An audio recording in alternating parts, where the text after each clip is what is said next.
Hello, loyal comic book readers. I'm Sal. And I'm Tiffany. And today we're going to be talking about all things comic books that came out the past week. We're going to recap some comics, review them for you, tell you what we thought about them, and then recommend comics that are coming out this week that we think that you should buy. Yeah. Of course, this show here on ComicPop Returns is not possible without you if you are not watching the show. And of course, if you're watching the show live, you can sponsor today's show by using Super Chats, ask a question or comment. We'll read it here on the program, and now it's here forever. If you like the show in the audio versions, you can check us out on Spotify as Off the Rack New Comics, and you can follow us over on there and Podbean and wherever podcasts are listened to. Yeah, wherever you're listening, listen to us. Yeah. Or if you can go over to youtube.com/ComicPop and check out our normal flagship series back issues, along with the shorts that we've been coming out with every day, pretty much. If you like the TikTok experience, then whatever, you'll enjoy Comic Pop.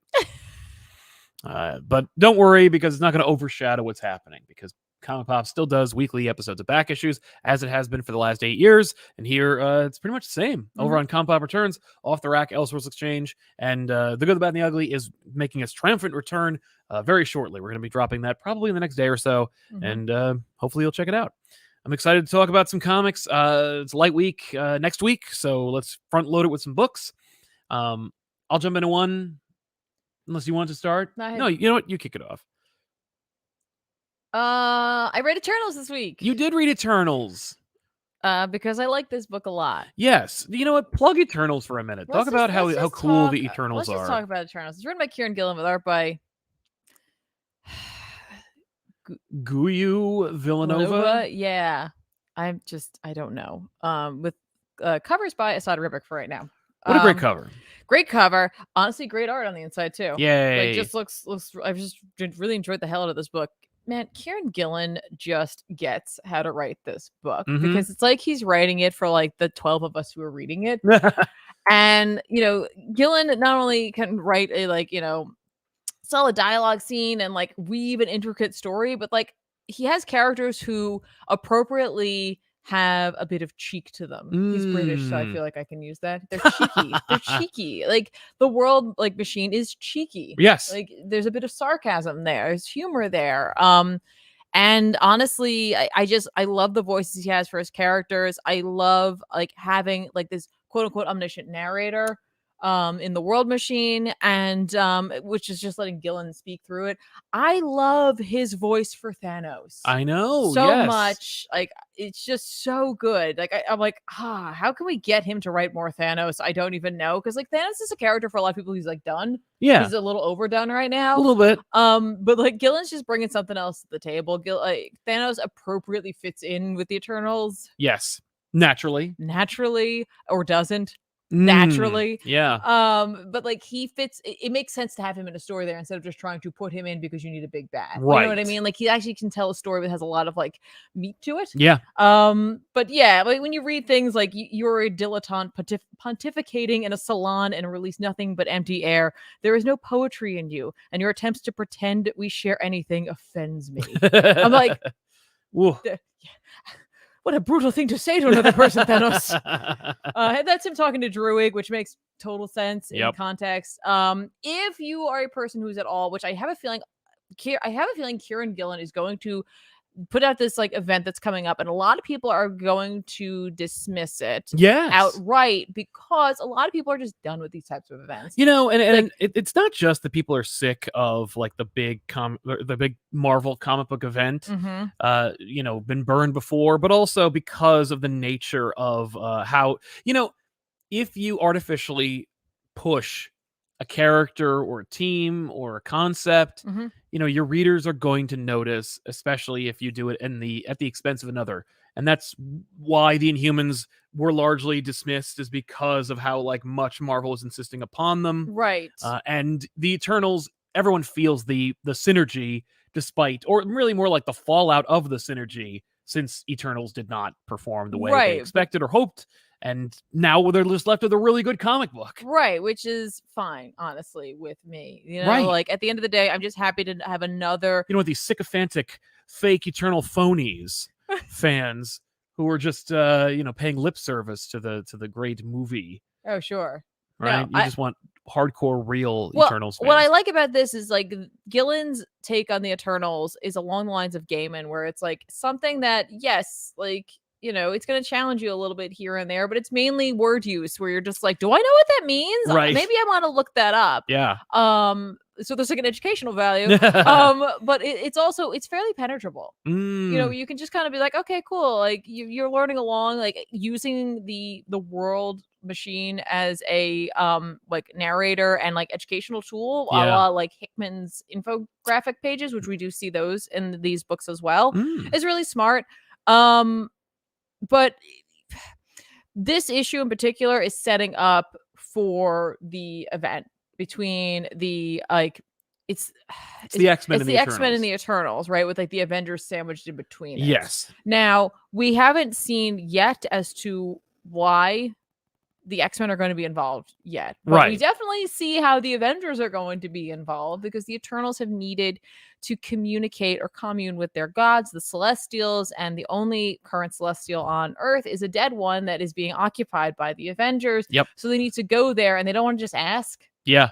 Which they easily could, since there have been former members of the Avengers that are Eternals. Yes, but there's like, I mean, there's a couple of other things going on in the background. You know, Thanos is in charge of the Eternals, right? It's just, they want to just go in, do their thing, and get out. Exactly. You know, honestly, it's kind of offensive that they're even in there. Yeah, to the Eternals, certainly. To the Eternals, they're like, why are you here? They did get permission to do that, by the way. Right, but it's still like, for like, you know, for some of the Eternals, they're kind of like, they don't really even understand. Just not a fan. Not a fan of that. But they need to do that. So of course they have like, you know, there's a whole like Ocean's 11-esque scheme how they're going to get in and do this, and of course it goes awry because of something else that Thanos is working on. So the Avengers end up having to like sort of work with the Eternals. Not really. They kind of come in at the end as like the Eternals have taken care of something else. You know, meanwhile, they're trying to commune with a Celestial. Yeah. They get the ghost of one. Okay. Or the ghost of that Celestial who will not speak to them. Why? Why indeed? But like they know that like he's spoken to the Avengers and it's like offensive. Like he's offended. Yeah. And they're offended. Everybody's offended. But like violence comes into play, and we're left on a cliffhanger at the end of this issue. And I literally can't wait to get the next one. I wish it was out now. Yeah. But honestly, like it's been a great series. It went longer than I ever anticipated. Yeah. Because it like kind of wrapped up and I was like, all right, like I could see them just stopping. They did a couple of one-offs here and there. And like, so gotten 11 issues. I'm very thankful for that. Gillen's putting his all into it, in my opinion. So I know he's also writing X books as well, and he's doing great over there. And I have a feeling he'd like to stay over there. It's a little more popular. It is, yeah. A little more popular. Doesn't hurt the brand. No, not at all. But like, like when this wraps up and you can grab it as a trade, I would suggest grabbing it. It's just, if you like reading just well-written prose and conversations, that's what this is. It really just is that. Good endorsement for the Eternals. Brian Rowlands, light week of comics, but Eternals was definitely a bright spot. Love all the shows. Thanks, Brian. Hey, yes, it was. Now I had for as light as it was, I liked all the comics I read this week. It's amazing. I think I liked all the ones I read too in their own way. Somebody lucky helping us out. Thank you very much. Thank you. Looks like we're the lucky ones. Thanks to you. Thank you. Robert H.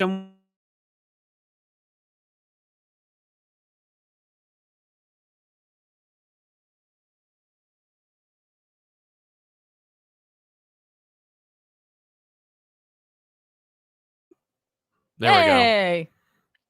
We didn't say much. No. We waited. That's fine. Kingsport Cal, I effing love the round robin back issues. I mentioned that you should do it a while back. I was ecstatic when I got the notification. Ethan and Ben are funny. They are funny. I'm glad you like them. Thank you. They're good guys.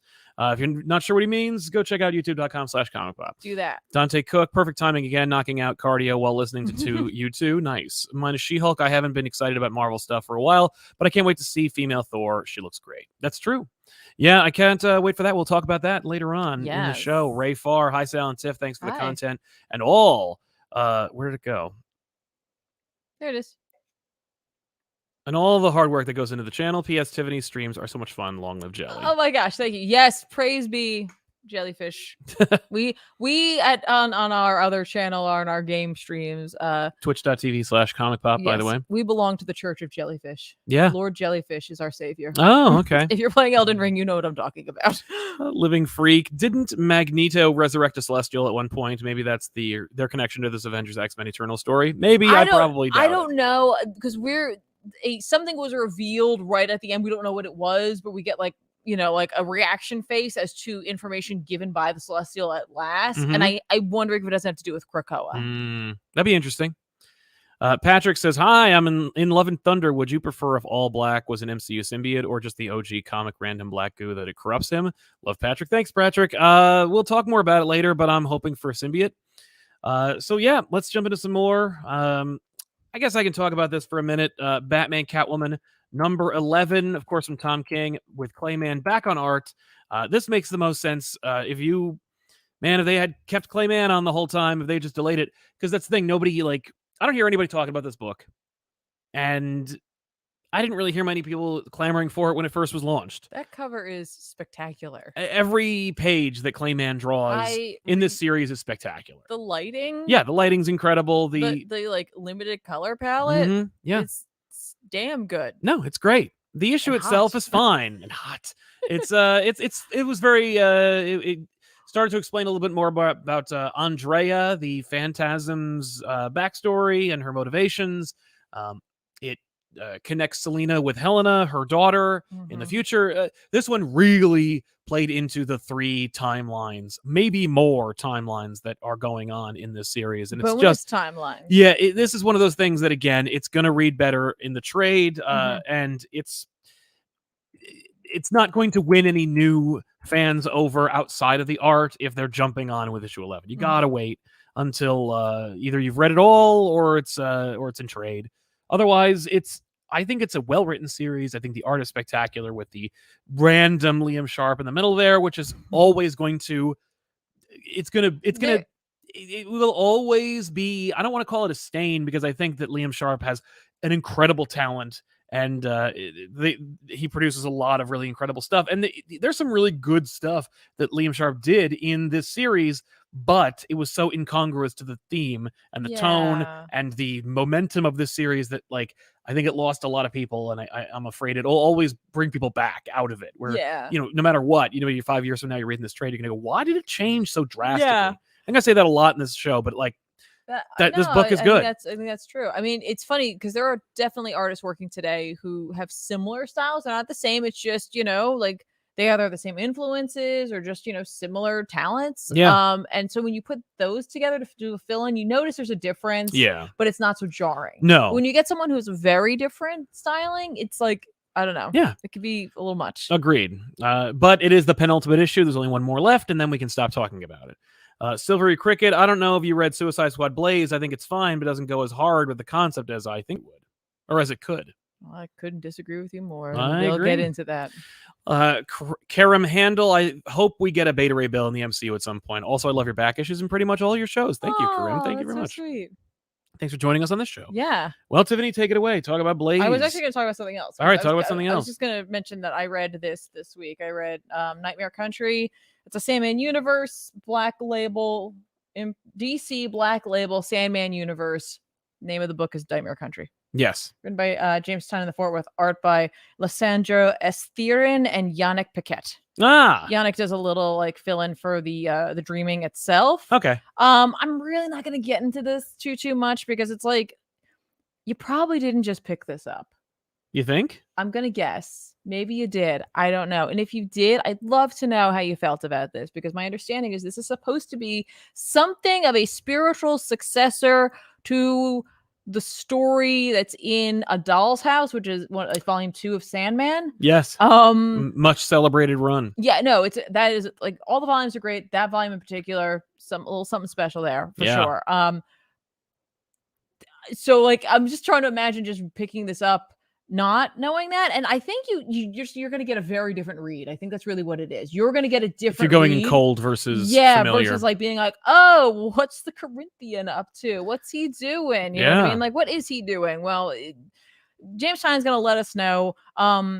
here's something that's interesting about this book, because it's James Tynion, and I know we have on this channel accused him a couple of times of coming into a run that has like history already and immediately trying to make new characters. Yes, put his stamp on it. These are my characters now. Right, and I did see a lot of like, you know, conversations out there that like issue 1 of Nightmare Country is the debut issue for these 2 characters, and I was like, is it? Because in this book, you're going to run into a duo by the name of Mr. Agony and Mr. Ecstasy. And here's what's interesting about that is they may not be related to these other characters even remotely, but in Hellblazer, another Vertigo title. And very intimately connected to the Sandman universe. In fact, didn't John Constantine debut in Sandman or something like that? No, he debuted in Swamp Thing, but he is in the But he also appears Sandman. in Sandman. Yeah. There you go. Thank you, Swamp Thing. But in there are 2 like demons who work as like enforcers in a way of hell, named Agony and Ecstasy, and they're like twins. Or like brother and sister. It's nebulous, you know what I mean? Yeah. And I'm like, I can't tell if Tynion's doing a deep dive here or Tynion just don't care and he making his own characters that are similarly named doing similar actions. I don't know if like where they're from, because we are dealing with dreams, of course, but hell is tied to the Sandman mythos. So I don't know. I don't know if Tynion doing what Tynion do, or Tynion is like, no, I know this stuff. Right. I mean, he definitely does, because I know that he's I think in an interview recently he said something to the effect of like, if anything was ever going to bring me back to DC, it was going to be Sandman, and then they offered me Sandman, so I did it. That's what I'm confused about. You know what I mean? Yeah. Where I'm like, I can't tell, and I'm going to hold off any I feel like if they're going to use the same name, there's no way it's not a connection. It's just he added Mr. But he had to add another thing. I don't know. He had to make it a little different. I think I'm going to hold off judgment on it as to whether or not he's created a new character or characters needlessly, or not. I think it might be a reinvention. It could be. It absolutely could be. But otherwise, I really enjoyed this. The art style really reminds me of like Vertigo titles, like in like the best way possible. As it should. It's like grimy and gritty and very artistic feeling. Beautiful color palettes. Yeah. It's just a fun looking book. Even the paper itself has like an older feel to it, like some of those older trades yes, it does. you pick up from Vertigo. That could also be a reason why the color seems so strong. Really, I did enjoy this book. If you are a fan of Sandman, I would say grab it. And if you're just a fan of horror, you might be okay. You might be okay, honestly. Like I said, like I think you're just going to get a different read than those of us who are a little more familiar with the Corinthians background. But that's true. Check it out. James Tynion IV, Nightmare Country. Yeah. Oh, incidentally, we went to the comic book store recently, and I took a look at some of the those Marvel comics in question. In the last episode, Marvel's been accused of doing lower quality print on certain books. I can attest to the fact that the cover stock is not unlike the interior page quality of this. It is very different from what you'd expect from Marvel or from DC. It is, in fact, just it is a lower quality. And I know that I have had it confirmed that there is a paper shortage, and it's not just that Marvel's being cheap, but Marvel choosing to go cheap on certain books is indicative of an ongoing and potentially continuous problem. You may not notice it because Marvel's only doing it on 1 or 2 of the lowest selling books that they publish. So obviously what they're doing is they're testing it out. They're testing out lower quality print runs on books that are either on the verge of cancellation or have already been decided to be canceled. So what does that mean? Well, on one hand, I don't blame them for testing the waters, because they are a publishing house trying to make money, and in a paper shortage, they are trying to recoup their losses. And hey, a published book beats a not published book. Am I right?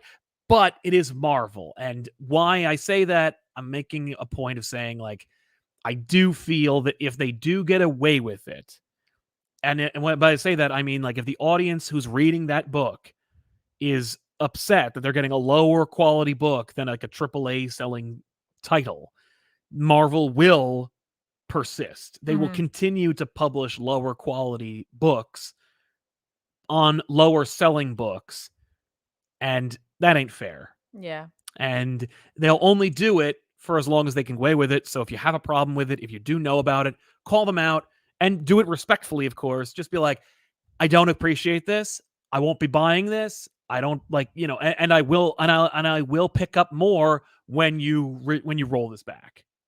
I mean, like, that's the only way you're going to get change. You have to put your money where your mouth is and refuse to buy. That's it. Mm-hmm. They only listen if you tell them and if you show them. Okay. That's it. Yeah. So, there's that.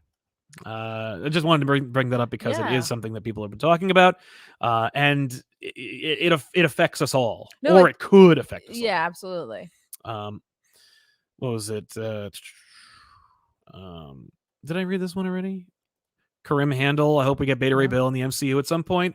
Also, love your back issues and pretty much all your shows. Yeah, you said that already. Thank you. Oh, well then, thanks again. Yeah, and I hope for Beta Ray Bill as well. Ape Sapien, thank you both for covering works of George Perez on back issues. As someone that learned how to read on his and Wolfman's Teen Titans, it's awesome to see the wonderful man being celebrated. I wish we could do it in a more showy, bombastic way, but I'm glad we could shine a light on it. It was deliberate that we did War of the Gods and Avengers Ultron Unlimited. I want to celebrate the man while he's still with us, and hopefully, if any of it trickles down over to him, he can know that he's made an impact. Yeah. If you can, let him know that he's great. Patrick also says, one last thing. Sorry for hijacking the conversation, but is Amazing Spider-Man Beyond worth it? I've heard some shitty things about the ending. I'm not a huge fan of it, but a lot of people did enjoy it. We ourselves reviewed it pretty much since its beginning to ending. Wasn't thrilled about the ending, but I wasn't thrilled about its beginning or middle either. So, I'm not really the best judge. But I will say that if you are a fan of Ben Reilly, you may enjoy it. It's certainly the biggest exposure the character's had since the last time they pushed him. There's some fun art. Sometimes. Ray Farr, I watched Tiffany's Doom Patrol episode of Back Issues, and I loved it. Thanks. Yes, who are some of your favorite comic duos? Miller and Mazzucchelli have created 3 of my favorite books ever. Yeah, well, I mean, their combination of Daredevil Born Again is one of the most perfect comic books that the Big Two's ever published. I always like to see Jeff Loeb and Tim Sale work together, but then again, you get Captain America White. Never mind. But sometimes that's a pretty fun team. I love Bendis and Bagley. Can't argue with that. Yeah, I like Aaron and Botchlo, but I was gonna say I like Spurrier and Aaron Campbell. Yes, that's where my Aaron came from. For sure. They tend to write a grimy, gritty. I was gonna say both. I know. Just grimy, type of book. So really like that quite a bit. Who else? Yeah, there's so many. Honestly, right now, whoever's drawing X-Men right now, Jerry Duggan and Pepe Larraz. Yeah, I was gonna say Vaughn and Staples. Oh yeah, Vaughn and Staples. They were a great duo. Aaron Jefferson. Besides TMNT, what other arcades are in the cabinets behind us? We've got X-Men vs. Street Fighter and The Simpsons. One day, the X-Men arcade, the 4-player arcade, will be available for low enough for me to purchase it. Living Freak. That's right. Living Freak. Well, most digital services for comics are crap these days, so if continuing to read comics in print means reading them on newsprint, then so be it. That's certainly one opinion to have about that subject. So what else do you want to talk about? I read something really random this week. I don't know why I did it, but I read "What if Miles Morales became Wolverine?" Oh yeah, I remember them them selling this concept. It's just a bunch of what ifs about Miles Morales. Like, what if instead of Spider-Man he was Wolverine or Captain America? Yeah, this is written by John Ridley with art by Fareed Karami. Okay. It was fun. That's really all I have to say. It was a fun take on it. I like the costume because it's intrinsically Miles. You see the jacket with the hood. Automatically makes me think of Miles. Probably because of everything he's been in recently. It's a visual cue for me. Yes. But it was a fun short story. It's not a very long comic at all. Yeah. But it hits all the notes of part of Miles' story, part of Wolverine's story, and it really is just the Weapon X part of it. But I thought they did a fun job. It was just it was fun. Yeah. Was very short. Okay. You got 28 pages. Yeah. And it's you're doing a Wolverine story, there's gonna be action in there. So right. It's short. But yeah. It was fun. It reads fast. I read Batman 89 number 5, which is the penultimate issue of the Sam Hamm, Joe Quinones, much anticipated and now oft forgotten sequel, semi-sequel, reboot, if you will, to the Batman Burton verse, which presupposes the idea that Batman Forever doesn't happen, that these creators had the free reign to continue the Batman, Michael Keaton, Tim Burton worlds unfettered. Of course, Billy D. Williams is Two-Face. He becomes Two-Face. There's a Robin in there who I guess would have been played by Marlon Wayans. Michelle Pfeiffer's Catwoman is back, kind of. Every time she appears, I'm like, oh yeah, that's right. They put her on the cover, and then she's in it for 2 panels. She's really confusing in this issue because you forget about her in the last issue, and then she just kind of shows back up, and she's doing something you wouldn't expect her to do, like she's a receptionist or something. It's just really weird. What? It's this series. She just fell back on what she knows. I don't know. This series is not great, and I'm really disappointed. Joe Quinones's art is it's wasted on this series. His designs are incredible, and the concept was phenomenal. I think everybody was on board for this idea. Sam Hammer ain't a comic book writer, and his panel composition leaves much to be desired. His conclusions, each issue, are dangling, if not amateurish, and unfortunately the book just isn't worth picking up. If you ever read this, it'll be in a $5 trade bin somewhere. Like, you will pick up this book inevitably because you were curious about the concept after you forgot about it. That's what this is. It's a book that you will ultimately have forgotten about it, and it's a shame because it was a neat idea, and it's one like, who doesn't want to know what Burton would have done, or see Billy D. Williams in his prime being Two-Face? Would have been cool. Instead, it's just this kind of thing that exists. It's not terrible, it's not like R.L. Stine writing Man-Thing, where it's like, what even is this? It was not for me. But it also isn't like, it's just this thing, and it's made by people who are just more excited by the premise than they are actually doing, telling a tale. So, there's stuff there, but again, Sam Hamm ain't a comic book writer. Yeah. And so as a result, he needed somebody else. Sam Hamm needed to be adapted. He needed a director to arrange that script into panels, or it should have been a trade paperback on its own. It should have just been a Black Label book that they put out, oversized, so it's more cinematic, and and just put it out all at once. Meh. Yeah. So no recommendation from me, unfortunately. There you go. Moon Knight is here, or at least Moon Knight 32. Who says, I'm loving the Eternals. That's how he hides. He puts the 32 there. There you go. Now we don't know. It's marked.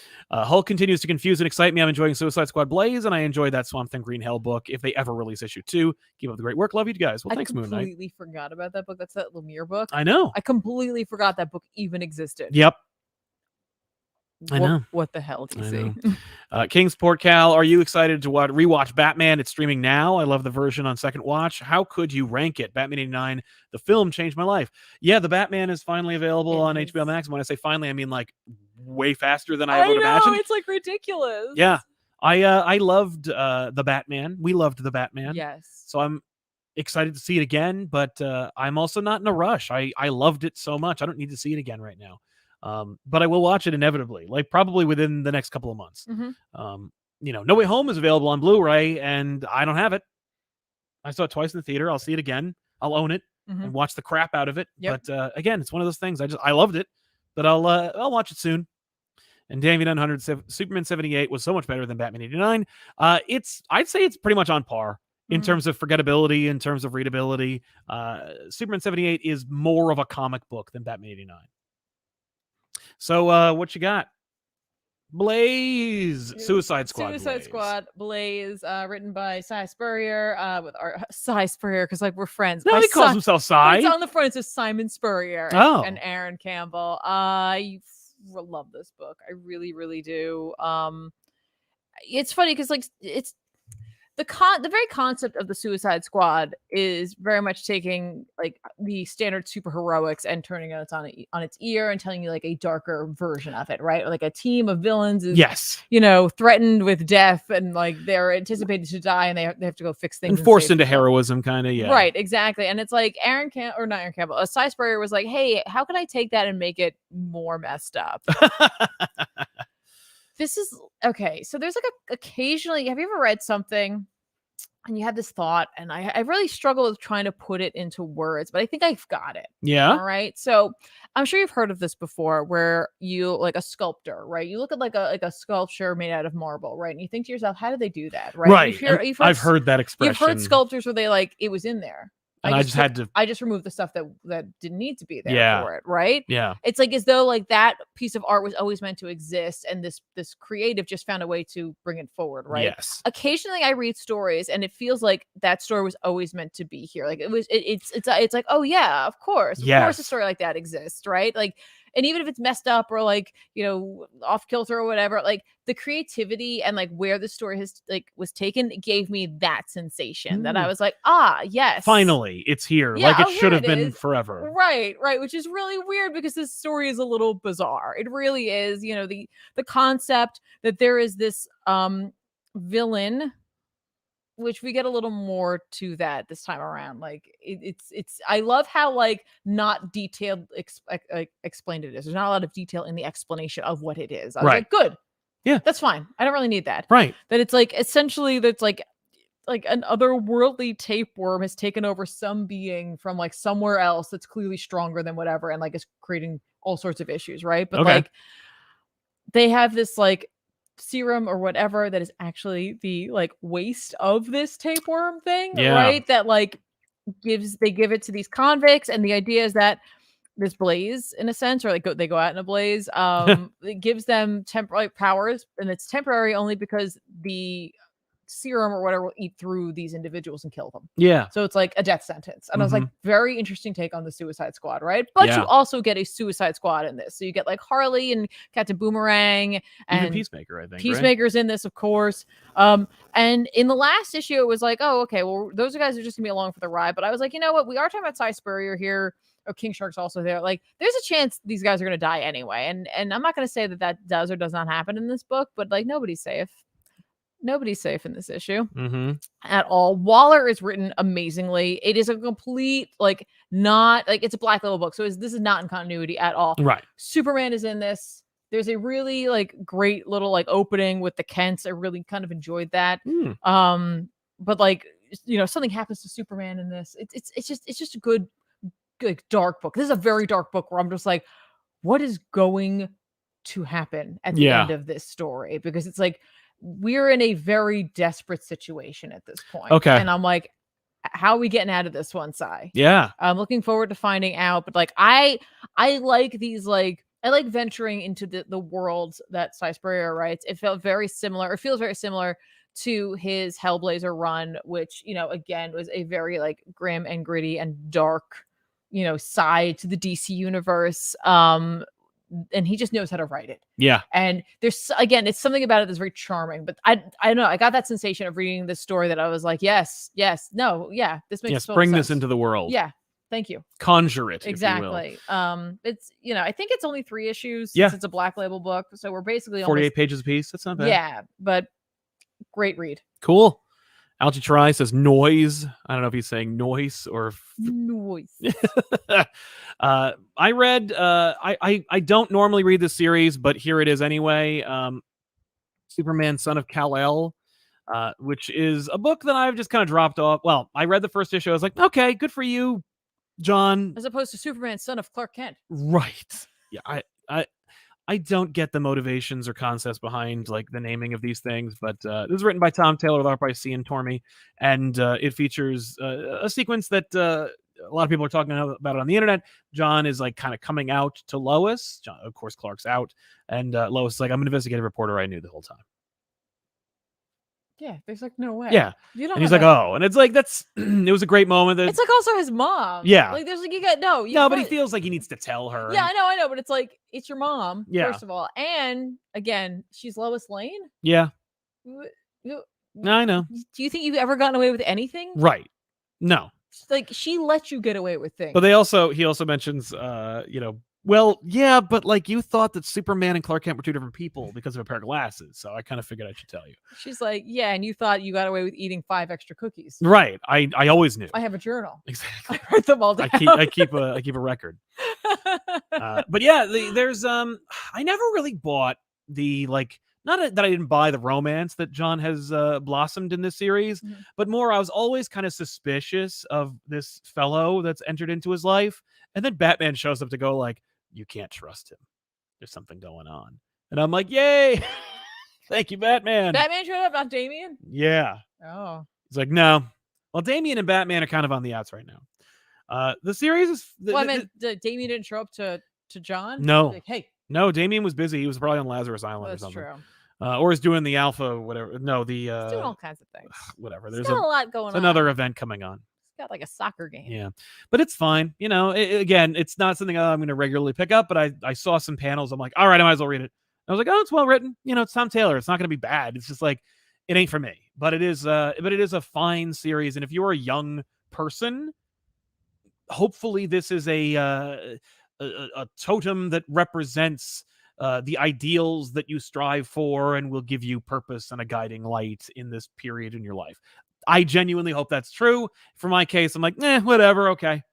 I can't like this cover is I really like this cover, and yet the face that they like created is so distracting, like a real person. Yes. I don't know who that person is, but it is a real person. But now I'm thinking like, who is that person? Yeah, but I will say it may not be. They could have just rendered a bunch of features together that make me think like that is a person. Yeah. John's haircut on the cover, and I think in the series, but mostly on this cover, is a very modern young like man's haircut. Yeah. And it's funny because when I was a teenager, I had that haircut for like a minute. Like Yeah. I had that haircut once where we shaved the sides and left all this like hair, and like I got made fun of into the Stone Age. So I'm glad that it's working out for people. John Ty says, did you know there's an Aquaman Black Label book by Ram V coming out in June? I'm happy we are getting books like that aren't just for Batman for Black Label. Yeah, I mean, like right now there's a bunch of Black Label books that aren't Batman. Yeah, there was a turn. Although honestly, Jock's One Dark Knight, worth getting. so good. Right? I heard something about the Aquaman book, but I chalked it up to Historia, where it was like, is that ever going to come out? Dan V900, I missed the first issue of Suicide Squad Blaze and just jumped into issue 2. I liked it a lot, but holy crap, was it brutal about what goes down. It is. I will warn you about that, guys. You're picking up a Black Label book. Don't forget that it is DC's rated, really tricky. It is rated ages 17 plus, and they're serious about this one. It's not just one of those like, whatever. Like it's not because like, oh, you're gonna see something the sexy. Rogues. The Rogues is another one where it's like it's a Black Label book, but it's not that brutal. It's not that brutal. This is like it definitely has a horror element to it. It definitely like the art reflects it as well. Yeah. Like it's not rated that for language and or again like something you're gonna see something sexy. No, it's not that. Jordan Phil wanted to send a thank you since I just finished covering 21 days at my job, and watching her episodes before my shifts helped a lot. Last episode on Avengers was hilarious, and the history explanation was very interesting too. Well, thank you, man. And congratulations to you, sir. And good luck on the rest of your employment. Alex Sanchez, Ramvi is really killing it recently with Swamp Thing and Venom. Anyone here excited for his new Aquaman Black Label series or Detective Comics run? Yeah, man, I'm sure. I know at least one person who's down for that Black Label series. Ramvi also is getting another book that people were talking about. Well, remember that? Like he was getting some book, and you were like, "Hey, look at Ramvi getting another book." I don't remember what it was. I don't remember. Are you sure it wasn't the Aquaman book? No, it was not Aquaman. Okay. In any case, let's move on. Yes. Let's see. I guess we could talk about X-Men number 10. Yeah, let's talk about X-Men number 10. X-Men number 10, of course, is written by Jerry Duggan with art by Javier Pina. Art and writing is great in this issue. The art's, when you have Pepe Larraz, it's like, oh no. But like when you lose him, but I think Pina did a really, really great job of not just complimenting him, but also doing their own thing. Yep. And succeeding in many different arenas. Yeah. In the story. Wolverine goes out on her own to kick some ass, take some names, and test out her new adamantium. She thinks one of her one of her sisters, one of her offspring, or whatever is being held by Orcus. Yes. I love that. Yeah, she got new adamantium. Oops. Yeah, I love that. What? Yeah, it's only in the claws. Don't put it in her body. What? That is such a moment for anyone who's just like, I know what I'm doing. Yeah. Well, and it also is a great like context thing because it's like, oh, doesn't Laura have an adamantium skeleton too? Like, nope. No. But I really enjoyed that. It's a very realistic moment. I've done those types of things. You're already doing the thing, and then your brain tells you just like you're like someone said something. Yeah. And you're like, huh? Right. It's only here. Oh. Well, I guess we'll have to do it again. Yeah. Well, I love that too. It's like, we should get them all again. It's like, she's going to die. Right. It's fine. Yeah. We're going to have to bring her back at some point. But of course, the cover indicates that we're going to get a Lady Deathstrike appearance, which kind of actually ruins the reveal. 100%. Because the reveal is that it isn't an offspring of, it isn't like a Gabby. Yeah, no, it that definitely did. Like the cover, the description of this. Yep. Big saying death strikes swiftly. I'm like, you couldn't just. Okay. No. Fine.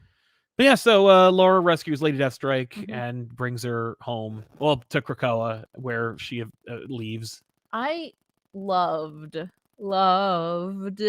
the sequence of them like escaping, knowing they're going to be jettisoned into space, contacting Jean. And I love that it's just a little quiet moment. The rogue scene where it's just boom, and they're like everyone within earshot had to go to the healing gardens as Rogue went supersonic. I'm like, I thought that was so amazing. She just shoots out. She has to use a Krakoan gate because where they are in the treehouse, they don't have access to Araco immediately. So she does like a slingshot maneuver. And we didn't even see the catch, but she catches them and brings them home. Exactly. And I was like, Rogue gets a lot of really fun play in this series or in this episode. Oh, I really like it in this issue. Yeah. She's great. I loved Pina's portrayal of Rogue, not just in the action sequences, but at the end. Rogue is chatting. Well, first she talks to Destiny, who's like, "Nah, I've got bad news for you about your relationship. You're gonna see things my way." I'm like, thanks a lot. That's just what I need. I hate Destiny, and I hate her. I really do too. And like, I'm sick of it. I do like Rogue's handling of her. Rogue's like, you'd never had good news for me. Yeah, where she's just like, that you returned just to spot the icebergs and enjoy as we plow into them. Exactly. Damn. Yeah, she should go away. Yeah, please leave. That's my note. Yeah, but Rogue immediately takes that information and brings it to Remy. Yeah, because she mentions that like they're trying to find Game World, which has been the constant the looming antagonist. Yes, of the X-Men series to date. There's like, it's basically a big casino world. Yeah. Hosted by Cordyceps Jones, and they're placing bets on who can defeat the X-Men. Yeah, or who can defeat Earth, basically. But has not been going on. But they're trying to solve that. Well, it's like, oh yeah, don't forget, there's all this other crap going on, but there's still this looming plot thread. I'm like, oh, thank you, Jerry, appreciate that. But Destiny mentions that like they should talk to Gambit's small blind. Yeah, which I was like, well, he's playing poker right now. I love. Do you see who's playing with? Yeah, of course, thing's there, and I'm like, well, he's in New York. Yeah. No, they set that up in that series, like that because they have the greenhouse in New York. I think we've seen that like the thing comes by and they have like an inter. But they let Remy come too, because Remy's not on the X-Men. No, but Rogue is, so he's gonna be there. But who's Gambit's small blind? It's a Rocket. Yeah, and I also find that there's like some kind of weird implied chemistry thing between Rocket and Rogue. No, she's just playing him. Yeah, she knows what's gonna work, and so she's just like she's using what she's got to get the information because she calls him Sugar. Yeah, and Gambit's like, he's Sugar. What the hell? But she also calls him Rocky. She calls him Rocky, like the Beatles song that he's actually named after. Yeah. And he's like, I don't let anyone else call me that. I think he's got a thing for her. And I think he does too. I thought it was implied there was a relationship. No, I think like Squirrel Girl and Wolverine, where it's like that's not okay. I think he has a thing for her, and she's happy to let him think that, flirt along. Right, exactly. But good issue, fun stuff. Leading into more, and I hope it's like fun, like the series continues to be. That's all. I recommend it. I guess you. Yeah. Oh, absolutely. Right. Speaking of X-Men, there's another X-Men. Did you read this? I didn't read it, but I'm really excited to hear about it because it's Can we talk about this book? We have to because it's part of the show. Can we just talk about this book? It's written by this is X-Men 92, House of 92. Yep. It's written by Steve Fox with art by Salva Espin. I went into this, I didn't read anything about this book. No. And I am so thrilled that I didn't. Do you know what this book is? No. No. This book is a retelling of the Krakoan storyline, but as though it happened in the animated series. Okay. So it's using the animated series like history and then going like, this season we're doing Krakoa. Some of it, not kind of and not really. They definitely change it, but it's all this like those characters, and I gotta tell you, this was stupid fun. Like literally launch into it. There's a big fight going on, and it's the fight. Remember the fight with Orcus originally? Where, like, the team goes up where and they all die. Yeah, we see the same thing happen here. that's awesome. Magneto's also there though. Like, yay, you know, and Magneto was really awesome. and they in the destroy show. Master Mold. Oh, they they didn't create Mother Mold for the show. No. They destroy Master Mold, but was it Trask? Yeah, sends his like signal off to like activate. I'm gonna guess the next phase. Okay, Mother Mold, right? Cool. But this is just stupid fun. It's just stupid fun. Yeah, everybody. Like, it's just like the art's fine. It's cartoony and ridiculous and over the top, but like, you know, seeing like, oh, like, you know, hopefully people like, you know, acknowledge the like nation of Krakoa. Like, do you, Canada? Do you, like, whatever, right? When they come back in their eggs, they're fully dressed because, you know, because it's a cartoon for children. That's awesome. So ridiculous. The 5 are different. Of course, they have to be. Right? Like Tempo's there, but she is part of the team, but she's not on the 5. Fabian Cortez. Okay. Is part of the 5, right? Okay. And you know, we have like, there's like, okay, so there's no like, they don't really do a very good job of like keeping it under wraps, like some of the like secret plot that's going on, because like what spurred on this creation of Krakoa was that there was an attack at the Xavier School by the Sentinels, and like they really like messed up a bunch of the kids, and Jubilee died. Oh no! And like Wolverine is just like inconsolable. He's constantly trying to kill anyone and everyone. Okay, right? Like, and like everyone's like, we're all mourning. It's not just your sadness, Wolverine. Okay. But like even Magneto was like, yeah, no, this is messed up. Yeah. Like, they came together and they formed Krakoa. Is Morph there? No. Morph is not there, and nothing is for Morph. This one's for you, Jubilee. But like the idea is that like they came up with the resurrection protocol, and the first time they test it is when the X-Men all die. Like they're like, okay, good, it worked. Do they resurrect Jubilee then? No, because they didn't know to do that, and they didn't have backups. Okay. So like they can't bring Jubilee back. But it doesn't matter because Jubilee is our Moira.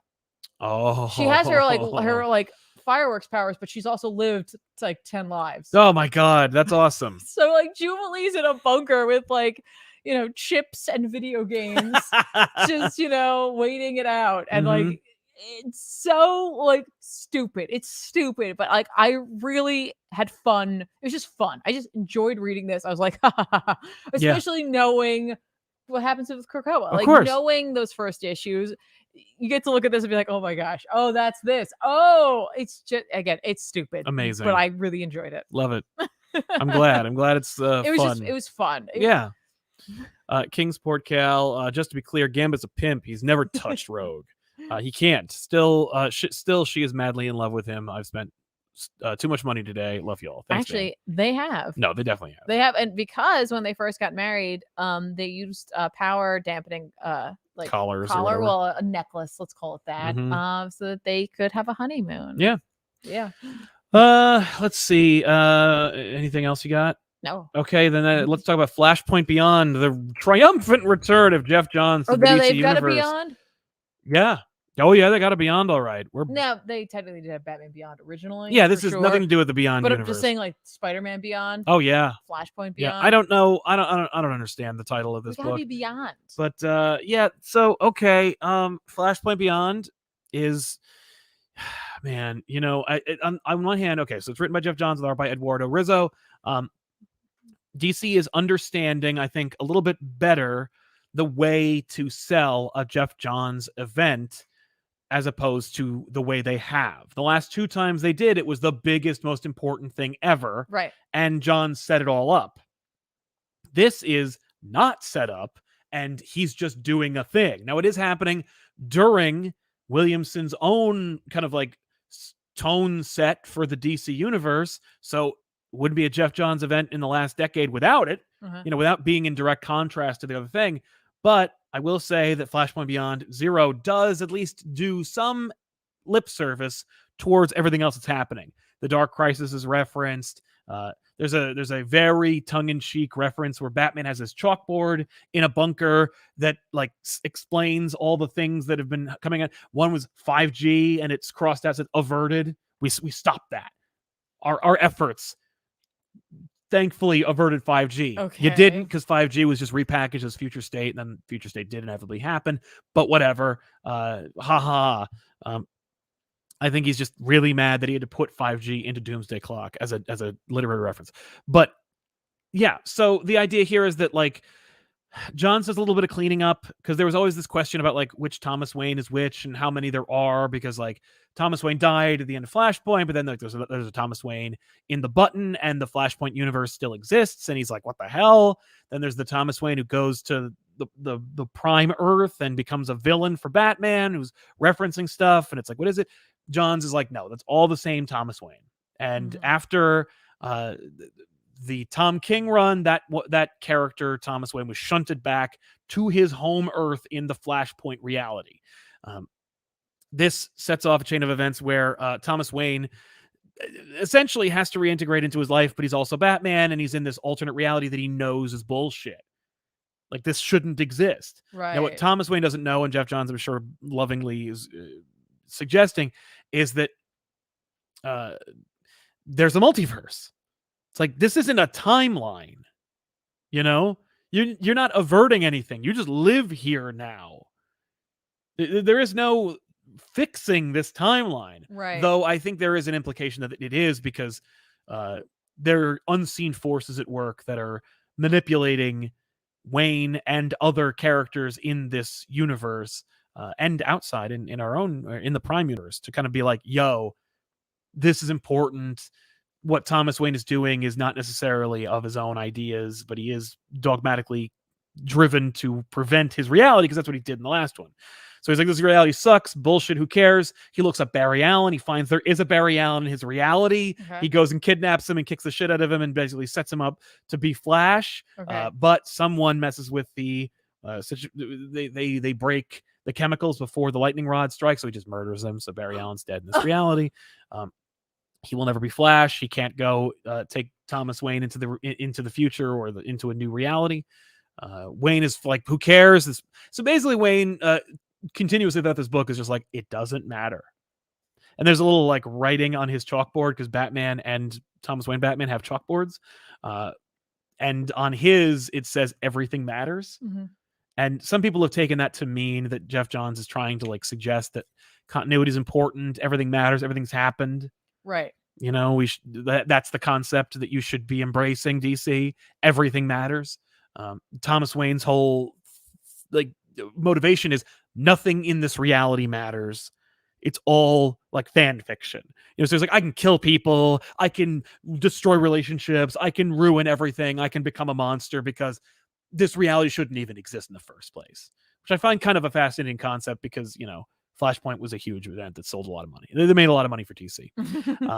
And it, like, if Johns continues to go meta with this, it could be kind of awesome, because Flashpoint was such a grim, dark, needless reality that is just kind of embracing the misery and who cares about the DC universe. Mm-hmm. And what did it yield when it was fixed? The New 52, which was also needlessly dark and also like whatever, you know, and shifted away to not that anymore.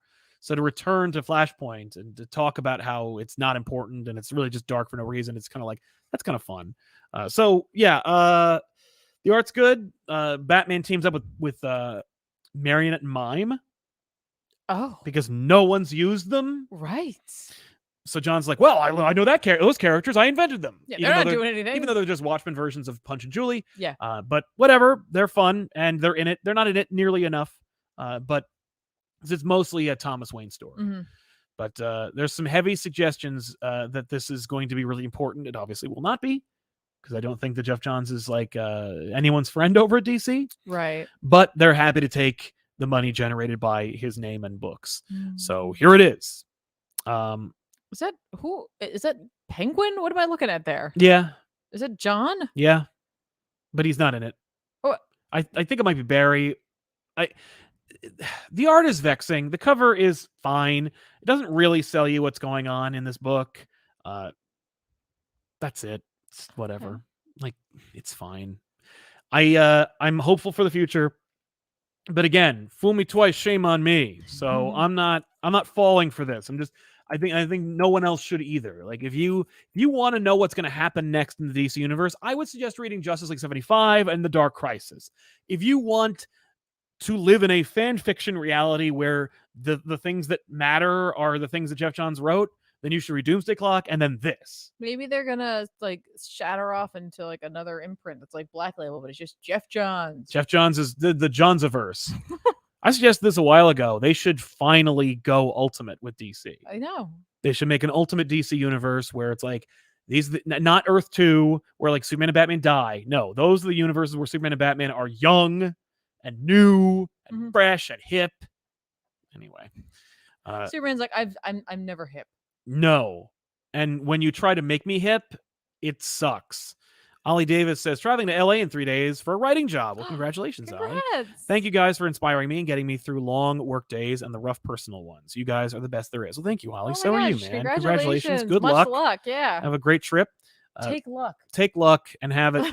Supreme Omega on continuity thoughts on Morrison's philosophy, where they feel everything is canon, every bad and good story is canon in their view. Do you agree? Sometimes I don't. I think that, you know, the idea of good versus bad is subjective. So like, you know, I think that, you know, if you were to tell me make a third Batman movie that's like the Burton verse and say that Forever and Return and Batman and Robin didn't happen, I'd be like, that's of course what to do. Then you read Batman 89, you're like, no, I guess it doesn't really matter.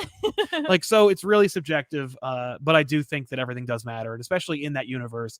And I think Marvel's better at like creative, at mental gymnastics and continuity gymnastics than DC is. DC's like, oh fuck, we just drove into a ravine, just throw the car away and buy a new car. Marvel's like, whoa. Maybe this car is actually an all-terrain vehicle. So, you know. And Dan V900 says, I love Eduardo Rizzo's art and was disappointed that Zamanico is doing the rest of the series. I prefer Rizzo. John's co-writing the rest of it with Jeremy Adams and Tim Sheridan is pretty weird to me. I like Zamanico. Me too, and I think it'll be a welcome change to the series. Nice. So Thor Love and Thunder was a trailer that dropped today. It did. I knew about it because Disney sent me an email that was like, we're going to drop the trailer and it's coming. Son. And so check it out. And so I did, and I had nothing to say. And it was going to be exclusive. So I was like, thanks. And that was the whole conversation. They even had to send me a poster, and I'm like, that's a cool poster, but I'm not going to post. I'm not going to tweet it. I did do finger guns earlier. Yes, you did. I did. So. I just didn't do it every time. No, it's true. Because you just kept saying, but then you just said Johns. So yeah. You don't say the whole it's got to be Geoff Johns. But, yeah, man. So we're gonna spoil the trailer. So you know, spoilers for a teaser. But you know, there's not much to say because it's like it's a teaser, and I saw people being like, I don't know, there just wasn't much to it. I'm like, do you know what a teaser is? I think there was a lot in this. Well, you know what it is? I think for like, it's weird how much like Marvel tends to just be like, it's all about the MCU and whatever, and yet there's something about this teaser that felt like it was really like a like hey, comic book fans. This one's for you. Did you see the post that I got rid of because Ron Mars tweeted it also, and it got way more traction? So I went, fuck it. No. There you go, Mars. Was it about the panels? Yeah. Yeah. I saw the Kieran Gillen one. Oh, okay. That there is a straight up. It is just from there. It's an Assad Ribic. It is an Assad Ribic panel. Go get it, Ribic. And there is no interpretation. No, it's just that. It is just a straight up panel that is a shot from that comic. It's Aaron. It's Aaron and Ribic. It's Aaron and Ribic. It's his Thor run. So like, yeah. Clearly that's the inspiration for this. Clearly. It's the inspo. Well, and at the same time, it's also like all over the place. Like this trailer has so much going on. You see young Thor. You see like the montage running scene. You see Thor with like the Star-Lord jacket. You see him with the Infinity War outfit. You see him with the Fat Thor cross fit. You see like there's so much. You see Thor with the Viking outfit. I think we're seeing 90% of the movie on screen. Well, according to people, they're just like, I'm hyped as hell. I am too. I love that because it's like they don't. Apparently, for some people, and like this is just not how I like to see my trailers or my teasers. They just want the movie to be explained to them before they see it. Yes, and there is significant data to back up the fact that the majority of cinema goers would rather know everything that happens before they go see it because they can't handle conflict and confrontation, and they don't want to be stressed. They just want to know, so that they're like, I think that sucks, and I don't think that's how stories are told. That's not for me, but and I understand, like the tension there. Like there's sometimes where I'm like, this is my leisure time. I don't need to spend my leisure time being stressed. But if like Thor 4 stresses you out, like maybe you should seek help. But like, you know what I mean? Like, yeah, I keep forgetting this is 4 because I can't believe they didn't call it, because I keep forgetting the Dark World. Yeah, Dark World. Oh, like it was 1, and then 3 is 2. Yeah, and this is 3. Yeah, no. Thor: The Dark World is super important because it's in Endgame a lot for some reason. I know. I'm shocked they didn't call the movie T4. Like 4. Why would they do that? Because Scream. Yeah, no, that's like there's like a very select group of marketers and creatives that do that, and they chose not to do that. I would have called it T4, just been like T4. No, it's Love and Thunder. I know. So you can do heart and lightning emoji. There you go. Smart. But yeah, I think it looks really good. It's Taika Waititi, so like obviously it's like well executed. He knows the universe. Obviously, like we're getting the close. Okay, so James Gunn is only doing one more Guardians of the Galaxy movie. Mm-hmm. If Gunn doesn't kill the entire Guardians of the Galaxy, first of all, there's multiple teams, so it's okay. You can keep that franchise going. Yeah, but second of all, if James Gunn leaves, well, Taika Waititi's right here. Yeah.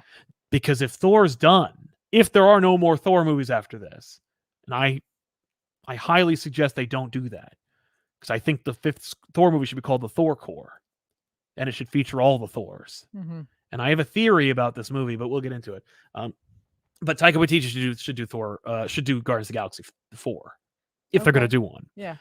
But anyway, so what did you think? How'd you feel? I was thoroughly like into it, like the spirit of it, the music choice for it. There was something I think very smart and very charming about having it start the way it does, with like a little kid version of Thor, this like adolescent Thor that like I literally went back. It was like it's like 2 seconds in, I'm like, wait, what? Yeah, Wait, what? Yeah, I had a similar reaction where I was like, because it's like it's literally the comic book. It's literally the comic book. It's comic book costume, and it looks great. Yeah. And it's like frustrating how great it looks. Yeah, it's a thing that they never would have been able to get away with when Thor debuted. Yeah. But now in the 4th iteration of Thor and like the 10th movie he's been in, it's like, yeah, actually that's pretty great. Yeah, it looks amazing. But I like that, like it's him growing up, and like I appreciate that because I think it sets the tone for what this movie's about. It is about him growing up. Yes. Because, like he's done all these like amazing things. Yeah. But at the end of the day, what does he have? Right. And he doesn't even have Asgard. That belongs to that's Valkyrie's thing. Yeah. Like so like I think, and his brother is gone. Like yeah, his life feels hollow. I think this will be a Loki-less movie, by the way. I'm wondering. So like I'm honestly excited to see like if I'm correct that that's kind of what this is going to be about, and like that's the spirit of it, because I think it'll be a lot of fun. It'll give him a lot of opportunity to interact with potentially like little like nods to different Thor. I'm not looking for cameos, people. I just mean like we're gonna get plenty of cameos in May, but like things that like are related to Thor. Yes, that we'll be able to see just him trying to find his way. Yeah, I think that at the core of the Thor 4 movie with Gore in it, that there will be a like true story about this character and where he started and where he's going and where he is right now. And we are still going to get some cool, fun, awesome set pieces.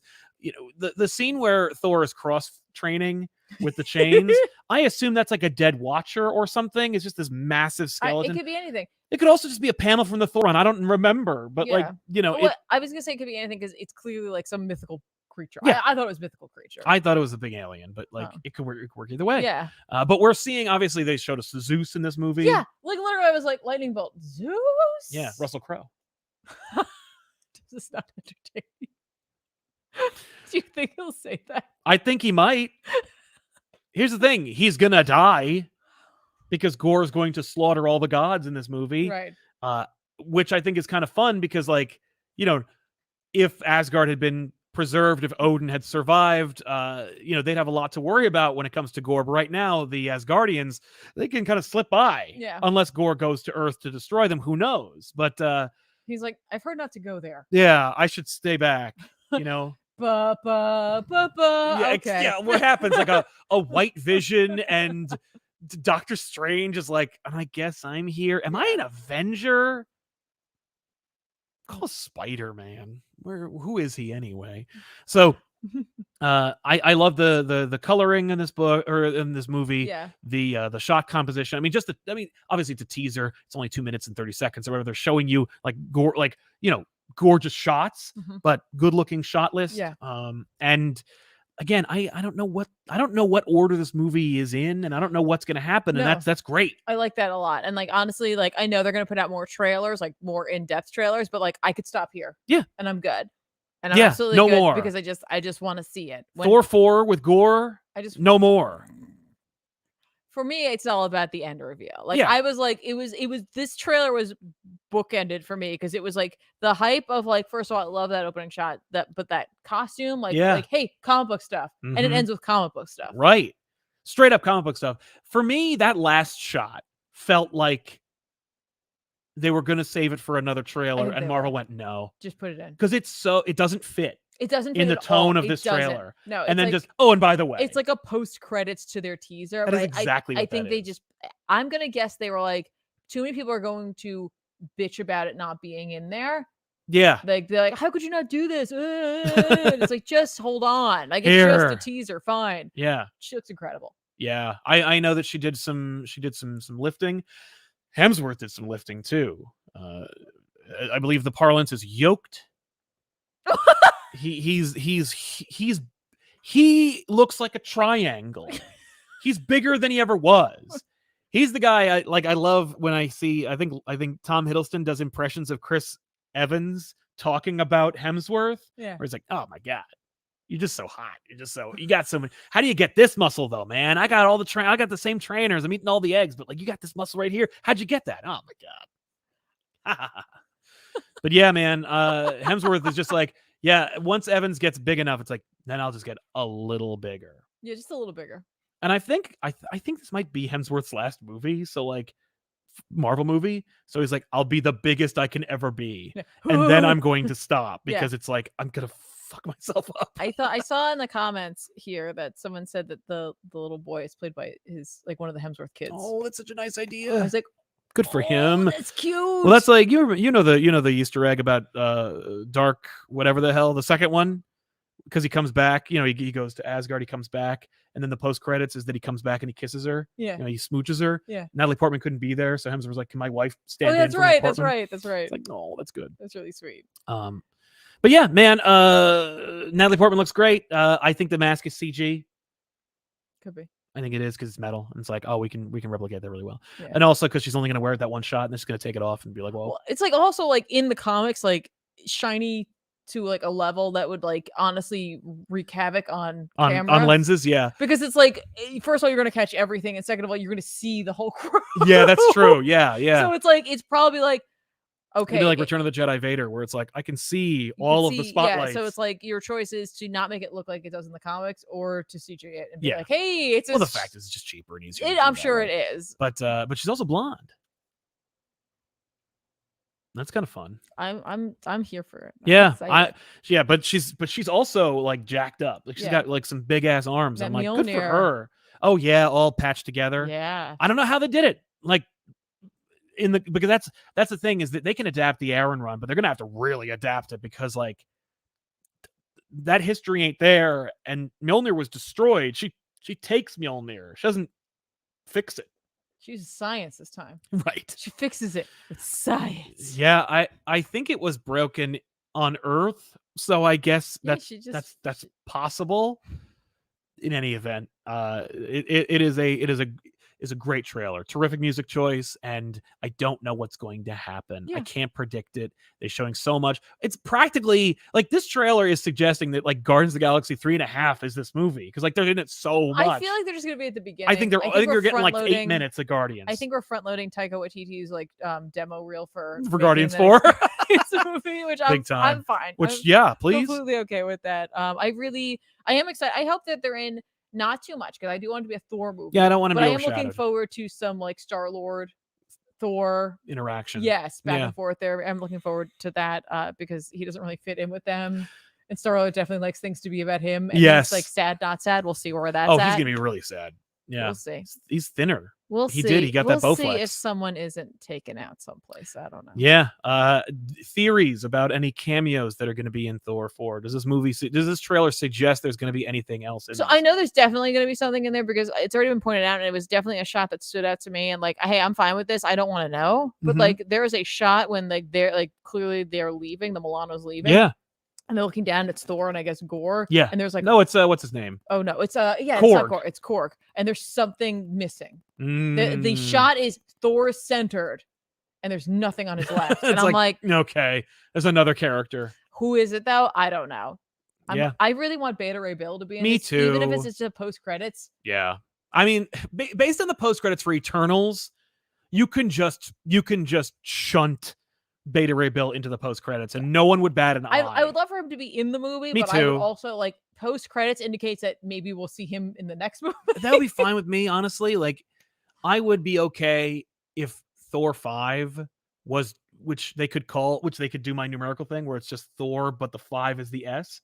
But where it's about Thors, where it's 2 Thors, in which they just do Surtur is going to destroy the Corbinites. That's it. It's just, it's just Bill gets Stormbreaker. And that way he can have sex with Sif because he needs it because she's so repulsed by his horse face. But don't you know, horses are beautiful, noble creatures, and that's why he looks like that. They are.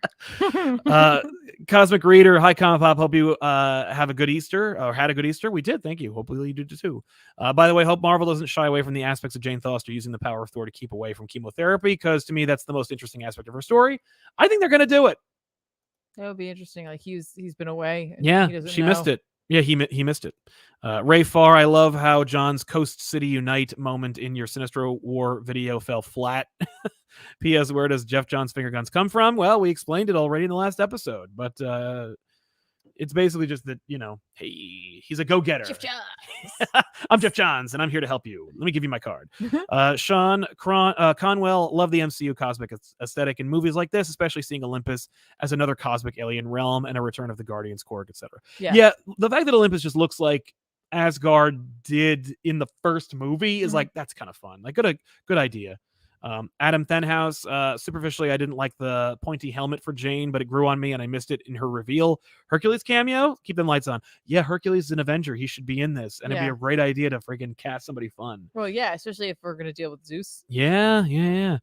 Kelly Frederick, you guys think we'll get Hercules in this or Angela? Oh my God. Angela, that would be an incredible. Amazing. You hear Todd McFarlane scream from across the cosmos. No. Yeah, man, I would be okay with that. The darkness. Yeah, let us know in the comments down below who should be playing Angela in the cameo. My suggestion is Emma Stone. Dante Cook, I can't wait to see all the Jane Foster Thor statuses that are going to drop. They're going to be super sick, especially statues. Yeah. Especially these sideshow statues. Yeah, man, it's about time too. T.I.Y. Vautier, I think Hemsworth was filming the Hulk Hogan biopic around the same time as Thor. It makes sense why he's so yoked. If that's true, that makes sense, man. Hey, brother, I hope his voice is great. Cosmic Reader, it's funny that a trailer has better CG than most of Phase 4. I hope that means they'll focus more on the CG on all their films from now on. Well, I feel like, the movies are going to look a little better just because. Yeah. Amazing Andy, I'm sure the Guardians are going to be a part of the movie. I think they have such good chemistry with Thor, but it looks like when the film ends, they'll go their separate ways. Sad, but it is what it is. I think they're going to do it early on. Yeah, they're going to leave like in the first 20 minutes or less. But yeah, let's recommend some comics that are coming out this week that we should pick up. Yes. Nightwing 91, Nightwing and Wally West. Hell yeah, check it out. Hulk number 6. This is the end of the first arc. Possibly the last, we'll see. But I'm still reading this book. Silly as hell. Superman Batman or Batman Superman World's Finest number 2. This is a great series. If you aren't reading it, you must. It's great. And that's it. What about Batman the Knight? Batman the Knight is also really good. I haven't read issue 3, but you know what? It's Zdarsky. I trust him. Okay. I don't even know. Nice House on the Lake number 8 is coming out this week. Yeah. I don't know where that went. That's fine. I'm just gonna open it here. Here we go. I guess if you're looking for some. Oh wait, really? Oh damn it! I'm gonna have to pick this up. Really? Sorry, it's Wolverine number 20 is coming out. And it looks like Adam Kubert's on art. Yeah. So that's exciting. That's exciting. Yeah. Yep. So love that Kubert. I do. Also, Catwoman Lonely City number 3 is coming out. If you've been on that bandwagon, you can grab that. It's another Black Label book. I think it's the end. It should be. I thought it was longer. Usually it's 3 issues. Maybe it's 4. You know, you think you might be right. I don't remember, honestly. Shang-Chi number 11. I really like this series quite a bit. It's a lot of fun. Just really like well written and yeah, just thoroughly enjoyable. So I'm going to be grabbing that. Yeah. And you're not gonna read that. Oh yes. Oh, sorry. I was looking for the other one. I'm like, there's Okay. one more. Where is it? Yeah. I am going to pick up Doctor Strange: Nexus of Nightmares number 1 against my better judgment. Because it's written by Ralph Macchio. We'll see. With art by Ibrahim Mustafa. There's a lot of chatter about Multiverse of Madness, but most of it involves who's going to show up in the book or into the movie, not who's. Yeah, like will Professor Xavier be in this Doctor Strange? That's what everyone's movie? wondering. Not like could Nightmare be in this? Yeah, which is what I'm wondering because they're putting this out right now. Obviously, a lot of people, if you're wondering about this, you're hanging on the words that Wanda said that she's had nightmares. That could be a stretch because anyone could have a nightmare. It doesn't have to be like necessarily tied into him, but they are putting this book out next week, a week before the movie drops. So I genuinely, I'm almost certain. I would bet money that the like evil Doctor Strange that faces him in the trailer is Nightmare. Is not the multiversal version because it just looks so much like. Because I don't know. Because everybody's like, "Oh my god!" But he's just like the one in What If, and it's like, no, he's a reluctant bad guy. He's a good guy in the What If show. Yeah, that's true. He's not like a bad guy who's willing to kill Doctor Strange. Like, yeah. What are you talking about? Unless he's like, no, you're bad at this. I'll be Doctor Strange. Exactly. Yeah. No, but he's not going to do that. So we'll see. Cat lawyer will defend for treats. Hope it's not too multiversy. I love the hammer look. Yeah, man. And I've seen in the toys that that reassembled hammer will be available for purchase.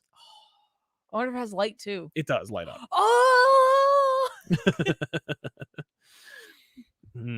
So yeah, that's it. We want to thank you so much for hanging out with us. Don't forget to follow on twitch.tv/ComicPop to watch Tiffany play video games. And of course, subscribe here and get the notification bell on so you can get notified when Off the Rack and Elseworlds Exchange go live. Stay tuned for more here on ComicPop Returns. But of course, don't forget to subscribe to youtube.com/ComicPop to check out shorts. And of course, Back Issues, our main series. This week, I'm very excited. Batman's back. So, there we go. Anyway, thanks a lot for hanging out with us. Thank you to our super chatters for sponsoring this show. We'll see you guys next week. I'm Sal. I'm Tiffany. So long, everybody. Bye.